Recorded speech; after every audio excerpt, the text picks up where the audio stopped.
Jadi la tazulu qadama Adam atau qadama ibni Adam yaumal qiyamah hatta yus'ala an arba'in. Pertama ditanyakan dari sifat mudanya, dihabiskan untuk apa, umurnya untuk apa, hartanya dari mana, setelah mendapat untuk apa. Terus wa an ilmihi madza amila bihi, terakhir setelah mendapat ilmu itu apa yang dia perbuat. Mana ada orang tua ilmu dia tidak ditakoki wae pangeran ora apa takoki. Ilmu bisa nglakoni, mboten gadah ilmu ya Gusti. Terus serepet sampeyan. Dunya mboten gadah dunya. Lha opo ning dunya nggih ngentosi mati sing mon-mon niku aman apa? Sebab itu orang fakir itu masuk surga lebih cepat timbang orang kaya kacek pinten 500 tahun ketakoki. Dia apa mboten gadah napa-napa. So ngaji mboten. Jadi gak perlu pertanggungjawaban mereka napa. Sekacau kan. Nah, sementing kalau terangno ngeten ya. Iki penting rungokno. Mahsyar iku maknane iku nggon giringan. Terus kiai kuno maknane bayangno nggon mahsyar iku maknane tempat dihalonya semua manusia. Terus mauqif itu tempat diberhentikan, apa tempat diberhentikan. Terus di situ Anda innahum mas'ulun, mereka semuanya ditanya, dihisab. Di rumah semuanya dihisab. Terus ngendikane Kanjeng Nabi, hasibu anfusakum qablaan tuhasabu. Menghisablah diri kamu sekarang sebelum kalian semua dihisab. Sehingga potensi kita ini umat Islam utamanya yang tahu ngaji-ngaji ini, sampean semua dihisab ini kemungkinannya kecil. Karena ketika kowe ning donya sampean sedanteni kan biasa wis donga robbana zulamna sana. Jadi ya Allah, saya ini benar-benar mendolimi diri kita sendiri. Karena tujuannya hisab itu taubah. Taubah itu mempermalukan mereka di depan umum. Seorang lagi ya. Jadi semua hisab itu taubihan, mempermalukan mereka di depan umum bahwa mereka orang yang buruk. Sementara kamu di dunia sudah sering ngaku orang buruk. Saya ini wis rawong akeh maksud ini kan. Jadi kayak ngakuin apa robbana zalamna anfusana, sehingga ngendikane Kanjeng Nabi seperti hasibu anfusakum qabla an tuhasabu. Menghisablah diri kamu sendiri sebelum nanti kamu benar-benar dihisab. Sehingga umatnya Rasulullah itu kemungkinan kena hisab itu kecil sekali karena tadi sudah terbiasa menghisab dirinya sendiri. Apalagi kita, kata Rasulullah, saya dikasih hadiah yang para nabi sebelum saya enggak dikasih hadiah itu. Apa itu? 5 hal itu. Di antaranya apa? Kata Rasulullah, wa utitu khawatima suratil Baqarah. Saya dikasih terakhirnya surat Baqarah. Di surat Baqarah itu umatnya Nabi dapat bonus dan ini luar biasa, yaitu ayat Rabbana la tu'akhidna in nasina wa akhtana. Ya Allah, jangan hisab kami, jangan beri sanksi kami, jangan azab kami kalau suatu saat kita lupa atau salah. KSP nak kue urung salah, padahal mesti salah. Rai-rai ini gak mesti salah. Wes gaya perjanjian mbek pangeran Gusti. Dalam perjanjian dong ya apa? Setiap saat saya salah langsung sepuro. Mohon mboten usah istighfar malih pun niki pun niku. Deal soalnya deal ini. Nah itu ngendikane Kanjeng Nabi senyum-senyum senenge ra karuan. Dan setiap itu dibaca oleh umatku, Allah sudah jawab qala na'am. Jadi Rabbana la tu'akhifna in nasina aw akhtana. Terus qala Allah menjawab na'am. Terus Rabbana wa la tahmil alaina isron kama hamaltahu 'alal ladzina min qablina. Nabi Muhammad jawab, Allah menjawab na'am. Sampai terakhir wa'fu anna, Allah jawab na'am. Kemudian para kiai itu punya kiat supaya umatnya itu hafal itu. Terus jadi bahan tahlil itu masalah ya. Faminhum ya faminhum. Sing tahlil ya ora paham, sing kritik ya ora paham. Alhamdulillah itu mesti padha-padha ra kena hisab. Mergo padha-padha ora napa? Paham. Jadi ora ono barokah kaya goblok wis barokah tenan. Mergo sing lakoni ya ora paham, sing kritik ora paham. Jadi kalimat yang di akhir surat Baqarah itu adalah termasuk hadiahnya Rasulullah yang tidak diberikan pada Nabi sebelumnya. Ini apa ini? Utitu khawatima suratil Baqarah. Saya dikasih akhir surat Baqarah. Gini ku setiap doanya umat Nabi Allah jawab napa? Naam. Jadi ya Allah la tu'akhidna, jangan kasih sanksi kita innasina au akhtona. Allah jawab naam. Itu satu. Terus kedua, umatnya Nabi itu kalau dosa itu tidak perlu prosedurnya harus istighfar. banyak amalan yang menjadikan diampuni. Misalnya kafaratul majlis itu lafadznya agak istighfar. Subhanakallahumma bihamdik misalnya. Dan banyaklah imatatul adza anit thoriq. Misalnya Nabi pernah cerita ada seseorang yang nakal, kemudian gara-gara menyingkirkan duri di jalan yang ganggu orang lewat, kemudian Allah memaafkan. Ada yang dimaafkan karena ngombeni anjing, macam-macam lah. Kemudian ngombeni santri, macam-macam. Sehingga potensi kita dimaafkan itu tinggi sekali karena ada sekian amal yang itu menjadi sebab ridhanya Allah Ta'ala. Malah kalau dalam dunia wali itu ada seorang wali mau ngarang kitab, kemudian tintanya itu diminum lalat, dia membiarkan tinta itu sampai lalatnya sampai kenyang, kemudian gara-gara itu dimaafkan oleh Allah Subhanahu wa Ta'ala. Banyak sekali. Sehingga potensi kita dimaafkan tinggi. Terus turus, jadi orang rasani wong enggak macam-macam lah. Iku ya insyaallah disepuro pengiran. Dadi ana wali, dadi wali mergo kakean apa? Turu ditakoki, "Kenapa kowe kok turu wong wali? Mboten siap roh donya, Gusti." "Kenapa?" "Donya wis rusak tok, patok mboten roh, Gusti." Lah iku ya mari swarga napa? Ya swargane wong turu ya kira-kira tok. Tapi jadi umat Nabi itu luar biasa. Makanya saya yang heran nih, kalau ada orang alim bikin gerakan terlalu tenanan itu keliru, biasa mawon. Turu ku ya ibadah, wae agar gak zina, gak maling, wae agar gak nglakoni dosa gedhe ini sanggep ae napa? Ibadah. Karena tadi Rabbana la tu'akhidna in nasina wa akhtana. Terus Allah jawab na'am. Sehingga kiai-kiai itu takut orang itu lupa, terus dimodifikasi sedemikian rupa jadi wiridan. Tapi alhamdulillah kok banyak yang kritik. Jadi ya biar seimbang, no? Seimbang kepada alam demokrasi. Jadi kalau agak kecewa abis ngritik, mereka insya Allah rapati paham masalah usul ini. Karena satu-satunya cara supaya orang paham itu pancen ya dijak latihan bareng-bareng. Gak ngono malah ra paham blas. Ya tapi tadi ya semua itu resiko. Zaman Nabi Sugeng ana ibadah sunat dilakoni terus, Nabi yo duka, kuwatire dianggap wajib. Tapi nek ora dilakoni blas Nabi yo duka, wong sunat ora tau dilakoni. Jadi sudah alhamdulillah sekarang ana sing ngritik, ana sing setuju biar seimbang no. Wong padha ora paham wae napa? Padha paham.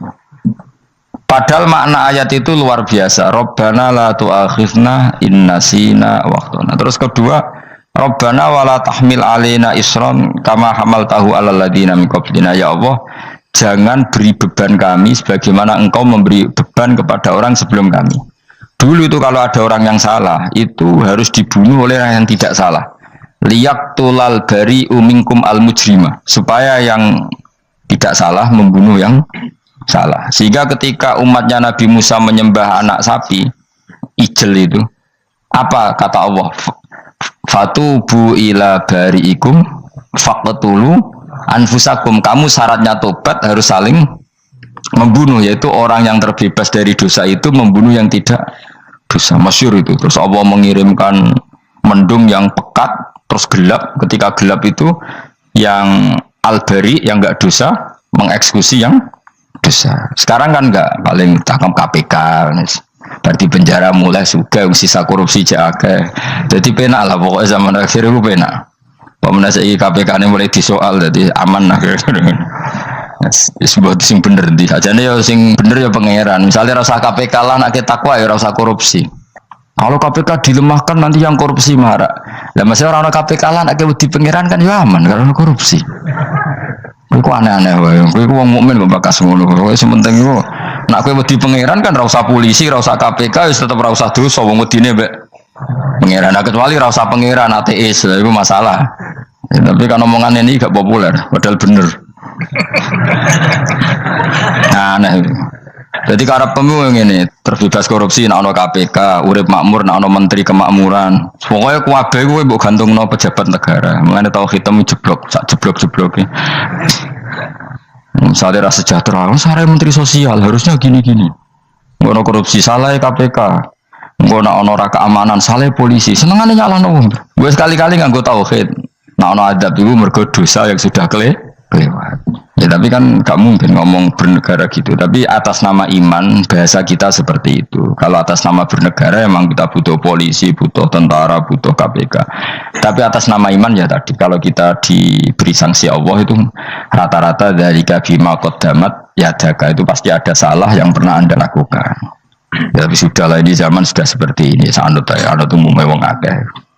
Kalau terang nomale masalah hisab ya. Hasibu anfusakum qabla an tuhasabu. Kamu menghisaplah diri kamu sebelum kamu dihisab. Misalnya saya sebagai ulama, tentu hisab terberat saya itu kitmanul ilmi, menyembunyikan apa? Ilmu. Karena ilmu kalau disembunyikan tuh bahaya sekali. Bayangkan di alam fisik. Misalnya ada orang berkebutuhan pada kemaksiatan, terus di situ ditulis bar karaoke misalnya. Orang bisa ke sana karena ada tulisannya, ada WA-nya, ada alamatnya. Kemudian ketika Anda bisa Fathul Qorib, tidak ada tulisannya. Harusnya Anda juga nulis ahli Fathul Qorib, ahli Fathul Mu'in, nah, atau ahli Jaljalut, tulis saja ahli Primbon, nggak apa-apa, tulis saja. Penerus Ronggo Warsito, tulis saja. Zaman gendeng, nara melok gendeng, keduman, tulis saja. Tapi barokahnya tulisan itu kan orang bisa tahu. Makanya kenapa banyak orang sufi yang sudah menyembunyikan diri, warna nakal-nakal, karena dia disalahkan Allah, karena menyembunyikan ilmu. Saya itu orang yang senang tertutup, kecuali masalah ilmu. Saya mau mengajar terbuka seperti ini. Karena tadi, awal dari dikenalinya kemakrufan adalah dimaklumatkan. Awal dari dikenalinya keburukan juga karena dimaklumatkan. Betapa celakanya kalau kemungkaran dimaklumatkan, sementara kebenaran tidak dimaklumatkan. Makanya Mbah Mun itu sampai berfatwa, Mbah Mun guru saya itu. Nah, ono masjid, ono menawarane Mbah Mun duka. Masjid kok ono menarane, wajib ono. Dulu saya iskal, kenapa menara jadi wajib? Tapi setelah saya tambah angan-angan, secara fikih jelas tidak wajib. Tapi coba bayangkan, misalnya ada bar, lampunya tinggi, orang dari jauh tahu itu bar, sehingga kalau mau maksiat misalnya ingin ke sana. Sekarang misalnya masjid gak ada menara nih, ada orang ingin sholat, ono masjid tahu orang. Tapi baru kayak ada menaranya kan, tahu. Intinya semua kebaikan itu harus dimanarohkan. Makanya manaroh itu dari kata nur, dimenarakan, dari kata nur, dari kata dicahayakan, dimaklumatkan. Sehingga mulai dulu lama itu meskipun humul itu menyembunyikan diri. Tapi kalau masalah ilmu mereka membuka diri. Loh, coba kalau misalnya ngaji seperti saya ini, saya tidak terang-terangan jadi orang alim. Sebetulnya nggak baik. Kalau kamu ujub, sombong, aku orang alim itu tidak baik. Tapi kalau kita kan tidak, karena ujub tadi, harus memaklumatkan. Coba berapa bapak-bapak yang tertolong nyari bidan ketika istrinya hamil, gara-gara tulisan karena yang nolong itu bidan. Ya kan, dokter gigi, atau kalau nggak dokter ya ahli gigi. Ahli gigi itu yang dipasang tanpa medis itu. Nggak, kamu menjadi tahu karena apa coba? Tulisan kan. Tapi kenapa kebaikan tidak seperti itu? Harusnya sampean itu tulis saja, misalnya sampean nggak alim saja, maklar orang alim. Siap menyalurkan ke tempat-tempat orang alim. Coba TKI tenaga kerja itu, mereka tahu Korea, Hongkong karena tulisan penyalur tenaga kerja. Tulis saja rumah kamu penyalur ke orang alim. Nanti antar ke berduaan. Kalau ada orang tanya, maksudnya gimana? Kalau butuh orang alim, tak antarkan. Oh ya sudah, itu kalau se-Indonesia, itu luar biasa. Jadi yang ngajinya dulu Fathul Qorib sampai bab sholat itu saja ahli Fathul Qorib sampai bab sholat. Terus saja dalam kurung pemahaman pas-pasan. Lo coba dokter itu kan fair. Kalau ilmunya pas-pasan tulis dokter umum. Kalau dia merasa pinter dokter spesialis. Dan itu menjadi orang tahu. Tulis saya kan ke ahli saraf. Nah, lo buatan guyon itu betul. Makanya saya ini termasuk orang yang menyembunyikan diri. Tapi kalau bab ilmu enggak. Sehingga nyun saya tidak sombong, banyak gus-gus alim yang ngaji saya Jamul Jame, ngaji Mahali. Padahal itu kitab tersulit di pondok. Tapi gara-gara saya sering cerita, saya pernah ngaji Jamul Jame sama Mbah Mun. Saya pernah mentakriri kitab ini, kitab ini. Hanya banyak yang ngaji saya. Kalau tanpa itu kan mereka tidak tahu. Ya sama nggak apa-apa kalau menyaingi saya, tulis saja di rumah kamu ahli Jamul Jame. Barang diparani ahli apa? Ahli jilid. Maksudnya kalau kitab kamu rusak bawa sini. Ya nggak apa-apa. Nah, sehingga syarat utama jadi nabi itu sebetulnya memaklumatkan kiri. Ya saya ulang lagi. Pertama nabi jadi nabi syaratnya apa? Memaklumatkan Sehingga pertama beliau jadi nabi naik gunung Sofa, kemudian ya maksara Quraisyin halummu ilayya, wahai orang Quraisy kesini. Terus Nabi mulai manggil satu-satu, ya Bani Abdi Amanaf kesini, ya Bani Fihir kesini. Terus saya ini adalah An-Nadhirul Mubin, saya sekarang diangkat jadi nabi. Terus Abu Lahab marah-marah, tabbannaka ya Muhammad alihada jama'tana. Muhammad, kamu itu orang sial, kita enak-enakan tidur gara-gara kamu manggil kita datang, ternyata hanya untuk urusan seperti ini. Makanya terus ada tabat yada abi labi watab. Tapi yang iman kemudian tanya, Muhammad, kalau kamu setelah jadi nabi misinya apa? Saya diutus Allah untuk kamu menyembah Allah, tidak boleh menyekutukan Allah, dan Allah memerintahkan kamu afaf itu meninggalkan zina, meninggalkan maling, gini-gini. Coba kalau Nabi tidak memaklumatkan diri, jadi Nabi seklunak-klunus, ketemu wong monggo nggih. Ada temu dia nggih. Sengerti nak Nabi ku sapa sih? Sehingga orang-orang yang humul, yang menyembunyikan diri itu di bab ulama masalah besar itu, karena ciri utama dosa adalah kitmanul ilm. Makanya Nabi sidik amanat tabligh fatona. Tabligh itu lawan katanya apa? Kitman. Makanya saya ngaji di mana-mana. Saya di Jakarta ngaji, di sini ngaji, di Pasuruan ngaji. Harus dimaklumatkan ilmu. Dan kalau ada orang tanya ya tak jawab. Saya itu kitab yang paling aneh di pesantren, misalnya yang mulai aneh lah, kayak Jamul Jami'. Saya sampai sekarang masih ngajar Jamul Jami'. Kitab yang aneh. Macane lagi roh judulnya pusing. Jamul Jawami', kumpulane pira-pira kumpulan. Jadi ilmu apa ae ana ning kono. Sing gak ana ilmu dukun, mboten enten. Ilmu carane bodoni ora ana. Ning kono mau carane mlebu swarga tok. Mane potensi kula mlebu swarga itu tinggi sekali. Cara sing model piye duwe. Dadi Jadi cara sing model piye duwe. Jadi cukup banyak napa? Cara. Sampe nek ndek cara sitok ora mesti kula nu gak ada cara kada. Dadi nek dari cara iki mentok ganti cara iki mentok. Ya terakhir paling gampang cara nganggo fadhole pangeran. Nah, iku kena mbok tiru. Pokoke mbok swarga nganggo fadhole pangeran. Masalah utama kita sebetulnya itu. Makanya saya tidak pati cocok sama orang sufi itu. Kebenaran itu harus dimaklumatkan. Sementara orang sufi itu ingin menyembunyikan diri. Itu kalau untuk yang alim itu tidak bagus. Wong kita saja tahu itu dokter atau bidan karena tulisan. Ini bidan, ini dokter. Dan mereka jujur, dokter umum, dokter spesialis.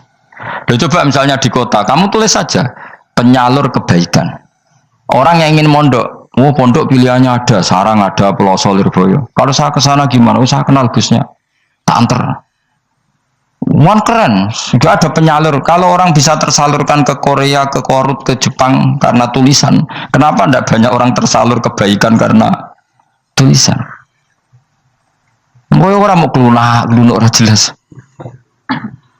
Meskipun nanti ditawari orang, mesti dulu sih ahli takrib, mesti wong guyu, ahli fathul qorib sampai bab sholat. Tulis saja jujur, maaf tapi hanya sampai bab sholat. Tulis saja, ada maafnya barang, maaf tapi sampai bab sholat. Enggak apa-apa.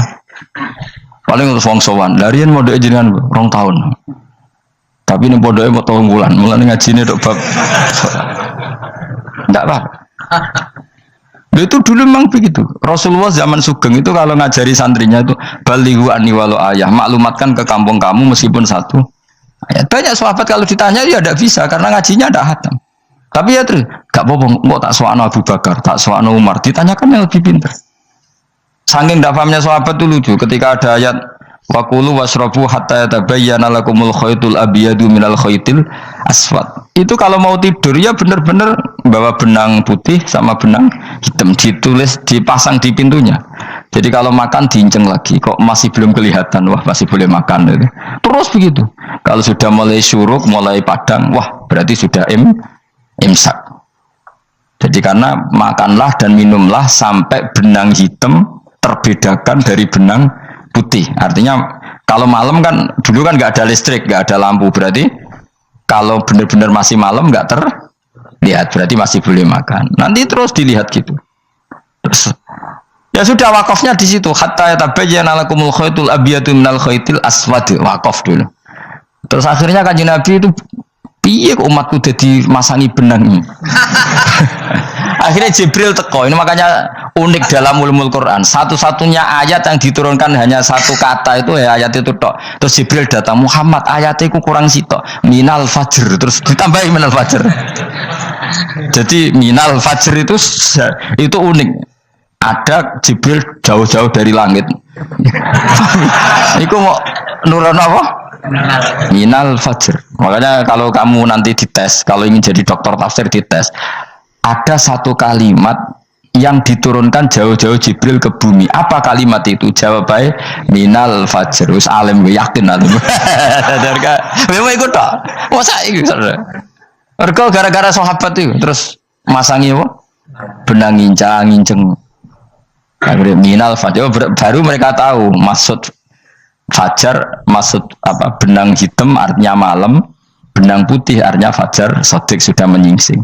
Semenjak itu sudah ada benang-benangan karena jadi orang-orang ngono maksudnya iki kurang sithik terus turun apa? Minal fajar ya. Jadi nanti kalau sampai latihan tes jadi dokter apa? Tafsir. Ayat mana yang diturunkan hanya satu kalimat atau satu kata aja apa? Minal fajar. Lolos langsung dokter. Pun pinter. Ya pinter ngerti maksudnya orang Anda. Lah nanti hubungan kita dengan Allah ya seperti itu. Sejauh mana kita memaklumatkan Allah. Sejauh mana kita mengkampanyakan Allah. Saya berkali-kali bilang, saya kemarin kan di Korea, itu sebetulnya saya yakin hanya doa saya. Saya sering berdoa, ya Allah, Engkau dipuji di langit dan di bumi. Lalu kalau di bumi ateis, itu caranya kayak apa?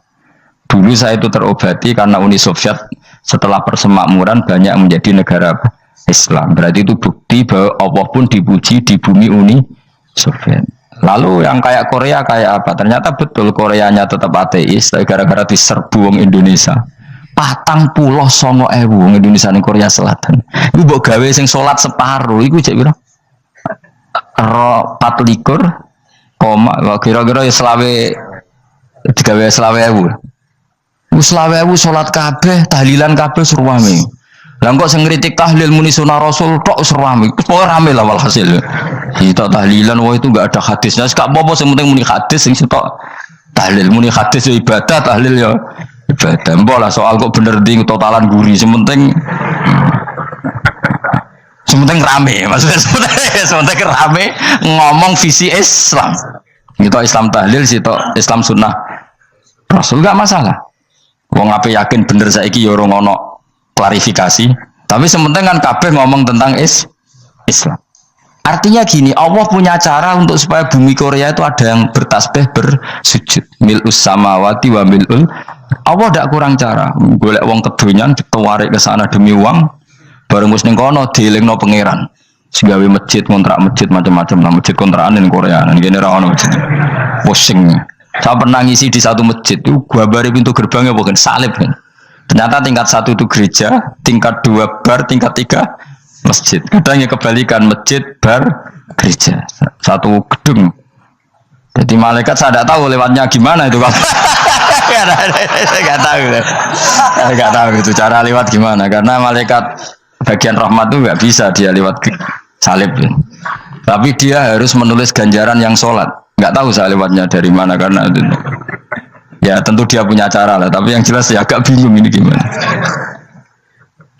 Itu pernah yang tingkat 2 itu bar pas aktif. Ada santri yang ya pekerja imannya pas-pasan. Kalau nanti gus badhe Jumatan, mlebu bar pas aktif wae wong ayu.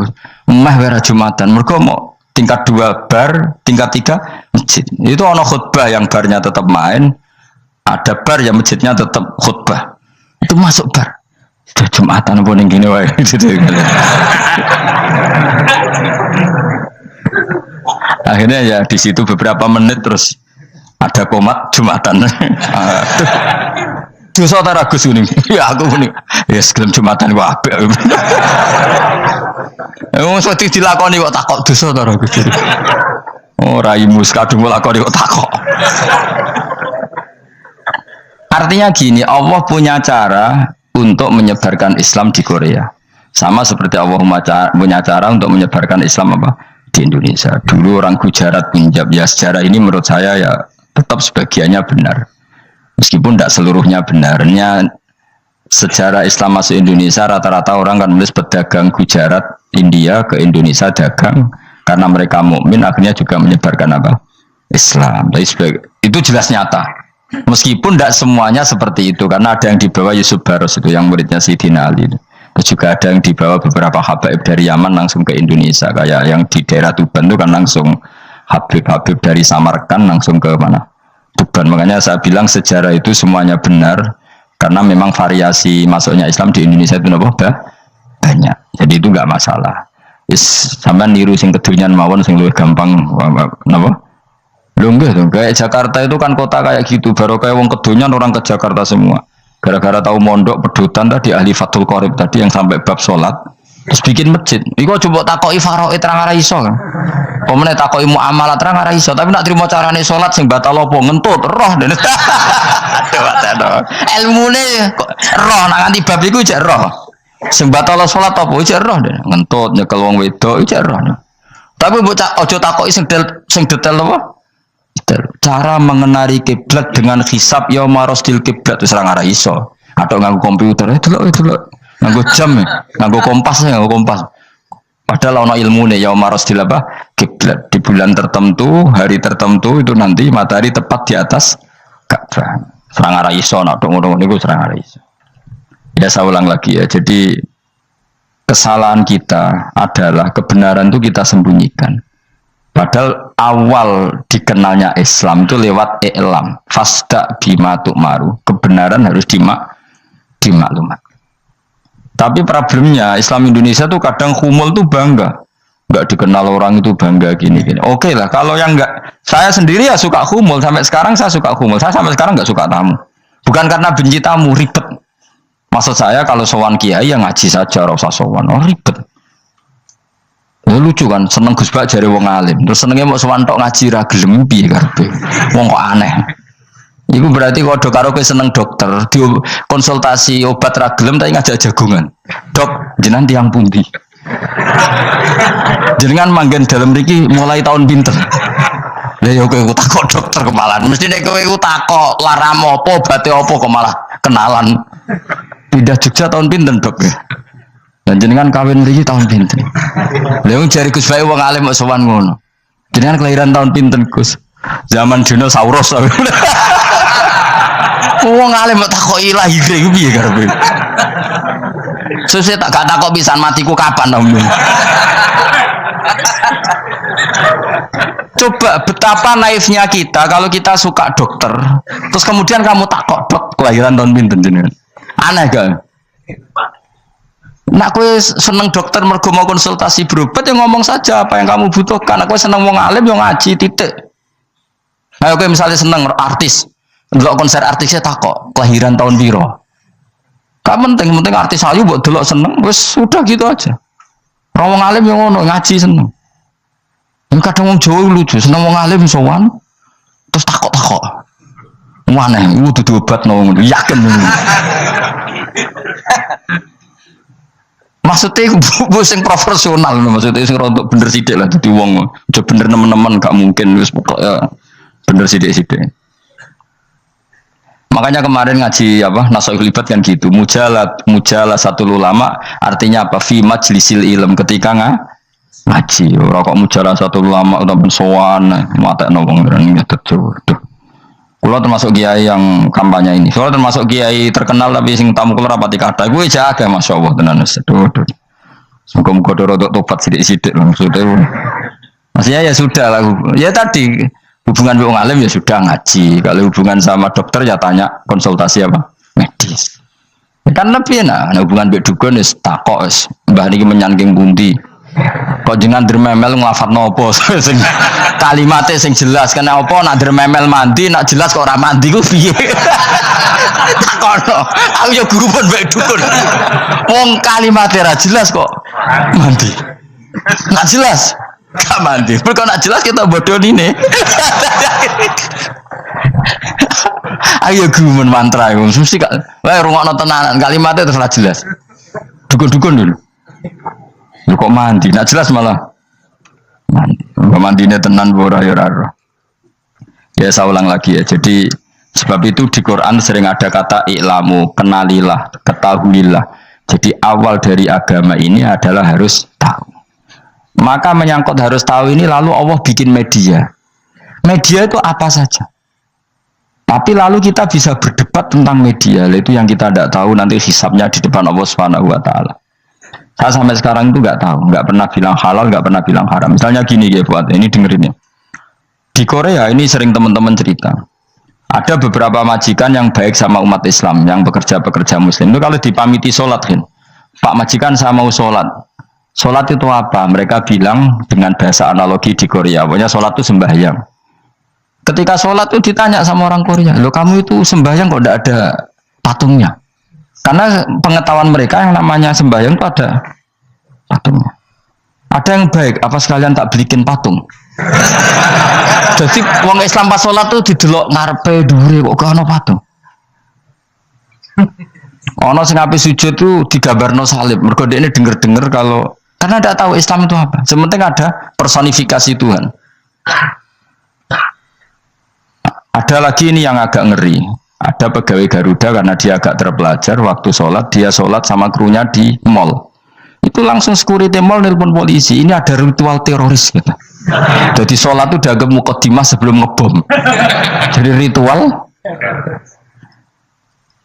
Pertanyaannya adalah karena mereka tidak pernah ngerti sholat itu kayak apa. Dan kadang-kadang orang ngerti bahwa sholat itu adalah ritual umat Islam itu lewat media. Media itu bisa berita, bisa dokumenter, bisa apa saja. Kita tidak pernah tahu cara Allah mengertikan. Seperti kita tidak pernah tahu madzhab Mu'tazilah, tahunya itu dari kitab-kitab ahli sunnah wal jamaah. Coba kita semua misalnya tahu madzhab yang aneh, Mu'tazilah, Jabariyah, Qadariyah, itu dari kitab mereka apa dari kitab ahli sunnah? Dari kitab ahli sunnah. Maka bisa saja informasi keburukan itu dari orang baik dan informasi kebaikan dari orang buruk. Kita tidak pernah tahu.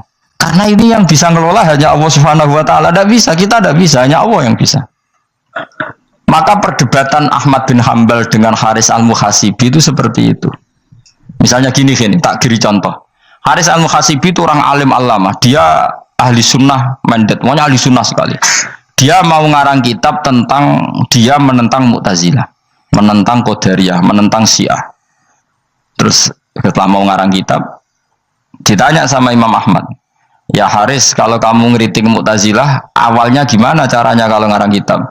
Ya saya cerita pendapat mereka dulu, lalu saya saya tentang. Imam Ahmad guyu-guyu.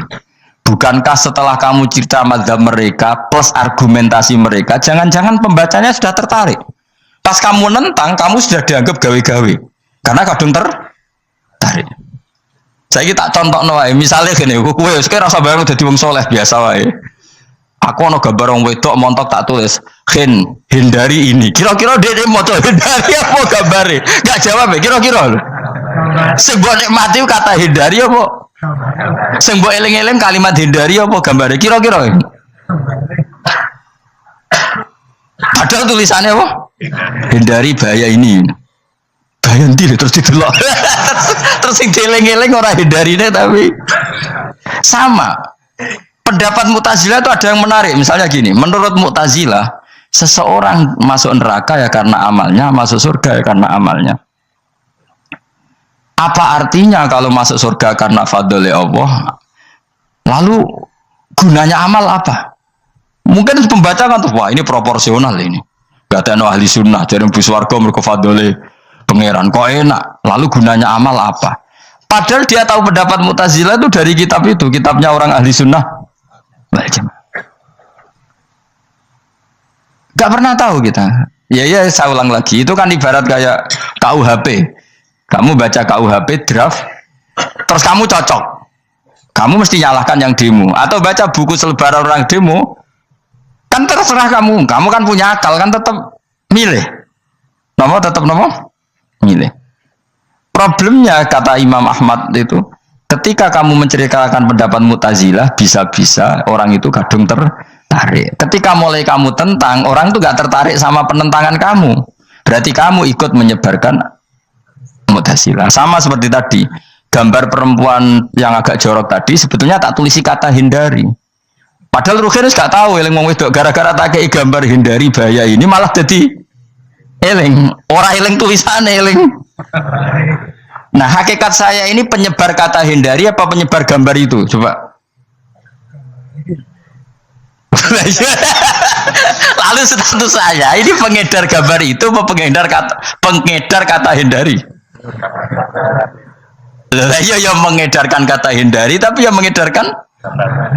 Nah sama sekarang pertanyaannya, kalau kamu ngarang kitab anti Mu'tazilah itu sebetulnya pengedar mazhab Mu'tazilah apa penentang? Ya pengedar juga karena umat tahu dari kitab kamu. Dong toh? Lah ya mulane kudu dadi perdebatan, kok kaya iya kaya ora. Juga tuh gale gini misalnya, kamu jangan milih presiden yang dari militer, itu pasti keras, tegas, terus kaku. Ternyata pembaca itu wataknya militer, lu cari yang begini, pusing kan dong. Agak suka presiden sipil, nggak tegas. Padahal kamu nulis itu untuk menggiring orang milih presiden. Jangan milih yang militer, pasti tegas, nggak demokratis, nggak nerima pendapat. Ternyata pembacanya suka saya punya pemimpin yang tegas. Habis kamu kan? Yang tahu hati orang itu siapa? Makanya ketika kitab ahli sunnah dipenuhi dengan cerita-cerita madzhab Mu'tazilah, itu sebetulnya kamu itu pengedar apa penentang? Itu pertanyaan Ahmad bin. Akhirnya Imam Haris Al-Muhasibi bilang gini. Enggak, maksud jenengan itu ngelarang apa dukung. Pokoknya mergo mangkel. Dari Imam yo aku pokoknya ngomong ngono ae pokoknya.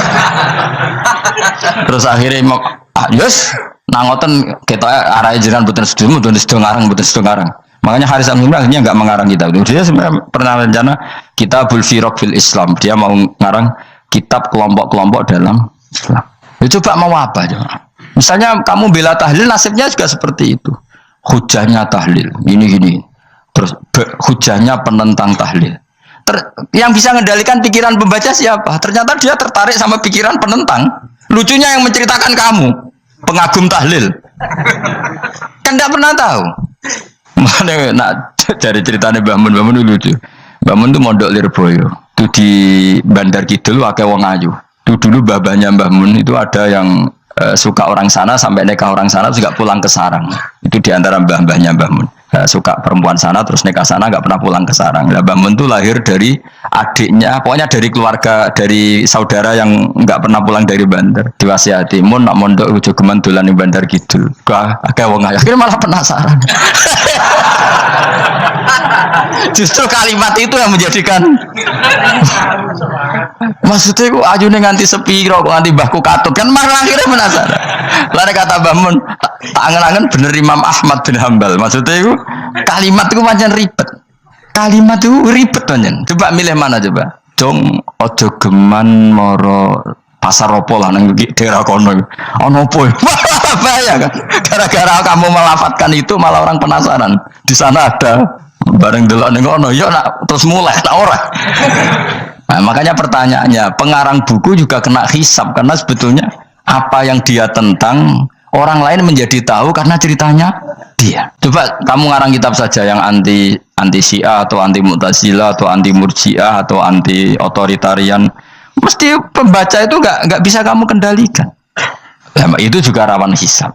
Makanya berat. Pokoknya walatus alunna yauma idzin anin naim. Semua itu nanti dimintai tanggung jawab oleh Allah Subhanahu wa Ta'ala. Karena kita tidak pernah tahu. Akhirnya Haris Al-Muhasibi gak ngarang kitab. Imam Ahmad itu tidak punya karangan kecuali riwayat Musnadu Ahmad bin Hambal. Kalau ada 14 juz. Dia tidak punya karangan. Ketika ditanya, saya takut membuat hal baru dalam Islam. Karena karangan itu kan mesti melogikakan hukum. Sementara Allah tuh kadang nggak butuh dijustifikasi seperti itu. Jadi cara kitab usul fikih ini, sama tak bedai. Mungkin nggak Allah menyuruh kamu ngangkat gunung Merapi tanpa alat? Nggak, jawab saja. Latihan pinter. Mungkin nggak Allah menyuruh kamu disuruh ngangkat gunung Merapi? Mungkin nggak? Mungkin apa enggak? Nah, itu ulama usul fikih berdebat. Ada mengatakan tidak mungkin. Karena Allah tidak akan memerintahkan sesuatu yang tidak dimampui mukhatab, yang tidak dimampui manusia. Masuk akal. Kaul kedua mengatakan mungkin, butuhnya Allah itu mau wong muni yotok nurut. Senajan to gak mungkin. Ayo Hen, Gunung Merapi angkat Hen. Nggih Gusti, siap. Langsung melawayu moro. Wih Allah wis seneng, wah nurut aja iki. Tapi ya kemungkinan cek goblok ora takok sik. Kita kan tidak pernah tahu, makanya ulama ini debat. Kira-kira nak Gunung Merapi angkat. Potensinya kan dua, kue langsung melayu apa ngangkat. Potensinya kan kok goblok kayak ngono rata kok. Bicarane kok. Tapi ya mungkin dilembek pangeran. Cek nuruti, ora paham-paham lah melayu. Ki milih ndi? Status sing ngene iki nurut apa goblok? Jawab, nurut apa goblok? Ya nurut goblok ya aja ngono lho. Kita ndak pernah tahu. Mulane tetap pada akhirnya kita itu wa in adri. Kita tidak pernah tahu. Tapi kita tahu bahwa semua ada hikmahnya. Makanya kadang orang alim itu bilang saya alim, kadang bilang saya tidak tahu. Maksudnya kita tahu Allah memerintahkan pasti ada hikmahnya, tapi kita tidak tahu maksudnya apa. Ya sudah seperti ini. Akhirnya dunia ya sudah seperti ini. Ya kadang ngerti, kadang orang ngerti, ya sudah biasa ya. Kalau gue tak tahu isi urip tuh orang, mungkin jawab Munir roh iku nyatane yo koyo roh. Munir roh yo ora roh nak mati. Mulane sudah. Kadang takoki, sesuk iku jeng yo ziarah nggih, Mbah. Tapi kadang wawa alam, Mbah, insyaallah. Ya karena memang ya gak pernah tahu. Karena apa ya? Wis ra kena diterangno, Kang.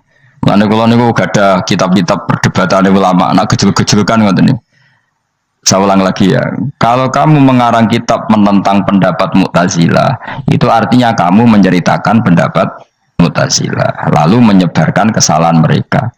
Pertanyaannya, pembaca pertama kali tahu pendapat Mu'tazilah gara-gara cerita kamu. Itu sama, pembaca tahu gambar perempuan gara-gara edaran kamu. Meskipun kamu menulis hindari, tapi kan menjadi tahu. Kamu berarti penyebar kata hindari apa penyebar gambar? Apa penyebar kata hindari? Itu ibarat kayak gini, ada anak kecil baru umur SMP kamu nak hindari narkoba. Bentuknya kayak ini loh nak.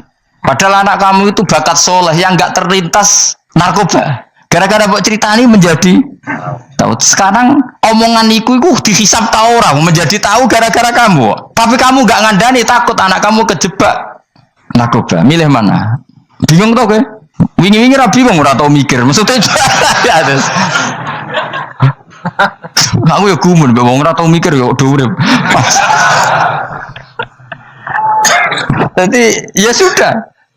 Ya angel banyak urip ya angel. Mana ngaji, mana ngaji. Ngaji minal fajr.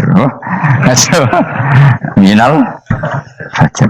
Itu satu-satunya ayat sing turun mau sak kalimat. Jadi ora sak ayat mau sak kalimat, sak kata kalau dalam bahasa Indonesia. Mun kula terusno. Oh, masalah yamin iki kula terangno. Yamin itu maknane arah kanan. Arah kanan maknane arah yang dikira benar. Jadi orang Arab bilang kalau sesuatu benar itu disebut kanan. Mulane ashabul yamin. Tapi kalau orang salah disebut ashabus simal. Jadi sebetulnya itu bahasa-bahasa ya memang bahasa Arab seperti itu. Partai kanan berarti benar. Kalau partai kiri salah. Tapi sekarang katanya ada wasatiyah, tengah-tengah. Ya, saya malah bingung tengah ning ndi.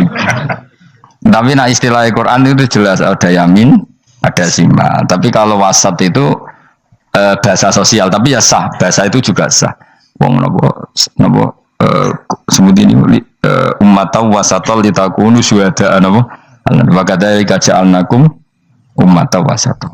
Mun kalau terus jadi arah kanan itu maknanya apa? Arah yang benar. Makanya disebut ashabul yamin. Kalau salah disebut ashabus simal.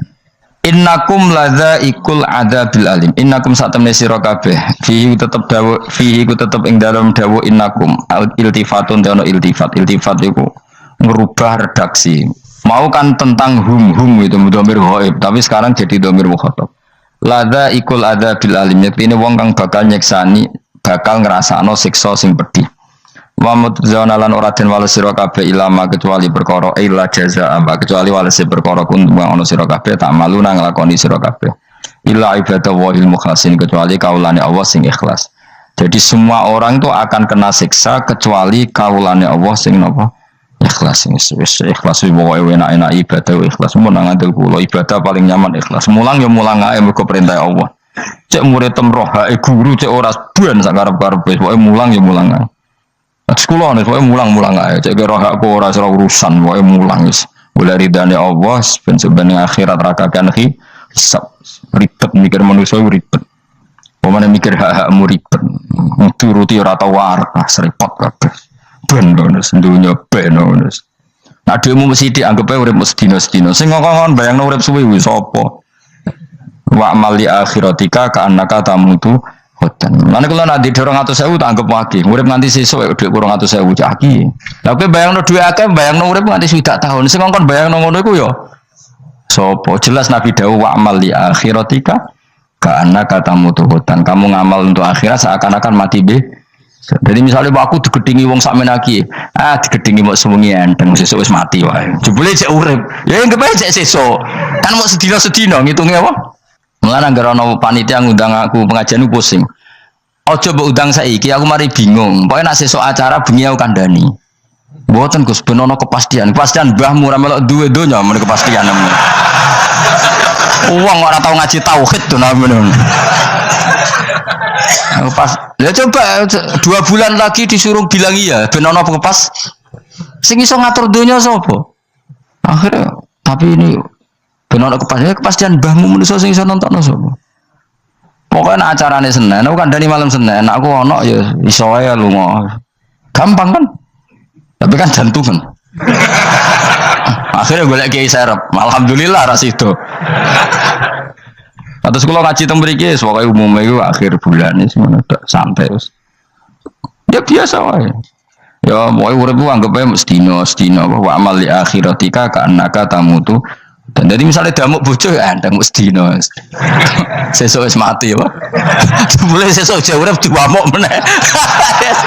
Paling sedina. Wis sedina mati, yes. Enggak suwe-suwe ra aman apa? Aman. Aman. Wani urip ngono. Jadi daftar wali, tahu warai ngono era. Ikhlas ki ngoten carane ke salat ben nyaman. Ngendikane Rasulullah, "Sholli ka annaka sholatu muwaddi'in." Kowe nek ben salat ikhlas, anggap bae iku salat sing terakhir dan kenangan terbaik kamu di dunia adalah tahu salat, tahu sujud. Juga salat tuh happy. Ya Allah ini sujud saat terakhir, ini rukuk saat terakhir. Seneng dadi salate. Salat kok ora. Sewantai, enggak sholat meneng, sewantai akhirnya awur-awuran.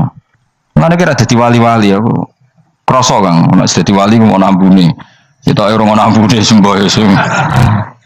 Maksudnya aku rasa wali-wali papan atas, yang ringan-ringan lah, sementing aku bener. Jadi syarat wali wa amal li akhiratika, ka annaka tamutu dan beramallah untuk akhirat kamu seakan-akan kamu mati besok. Jadi di masalah berat ya enteng, mau urip mau napa? Sedina. Apa meneh aku luwih wali meneh, ora nganti sesuk malah. Setiap saat aku iso mati. Berarti nanti masalah kan lep sedilu. Cuma masalah kowe permanen bar mati tambahan rokok lha kok aja sampe. Malah selawase. Lawas. Mulane masalah ning donya tok, ora usah sampe tok akhirat. Ojo.